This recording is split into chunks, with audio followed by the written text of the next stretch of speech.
మహమ్మద్ షమి కొన్నాళ్లుగా భారత pace bowling విభాగానికి కీలకంగా ఉన్నాడు. ముఖ్యంగా టెస్టుల్లోనూ, వన్డేల్లోనూ చాలా అద్భుతమైన బౌలింగ్తో ఆకట్టుకున్నాడు.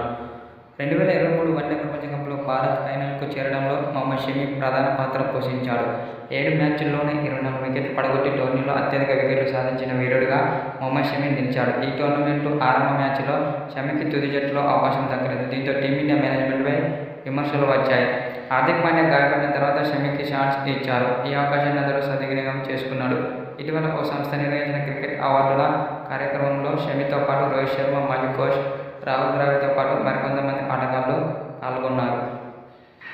అయితే 2015-19 ప్రపంచ కప్తో పాటు 2023 వరల్డ్ కప్లోనూ ఇలానే జరిగింది. నాకు అవకాశం దక్కగానే మంచి ప్రదర్శనలు ఇచ్చి నన్ను మళ్లీ డ్రాప్ చేయాలనే ఆలోచన టీమ్ మేనేజ్మెంట్కు రాకుండా చేశాం.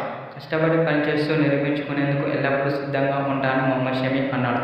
తుది జట్టులో ఛాన్స్ దక్కకపోతే బెంచ్కే పరిమితమై మైదానంలోని ఆటగాళ్లకు నీళ్లు మాత్రమే ఇవ్వగలనని మహమ్మద్ షమి చెప్పుకొచ్చాడు. అందుకే అవకాశం వచ్చినప్పుడల్లా దాన్ని సద్వినియోగం చేసుకోవడం మంచిదని షమి అన్నాడు. షమి సరదాగా సమాధానమివ్వడంతో అక్కడున్న రోహిత్ శర్మ, రాహుల్ ద్రావిడ్, శ్రేయస్ అయ్యర్, సునీల్ గవాస్కర్, దీప్తి శర్మ ముఖాల్లో నవ్వులు పూశాయి.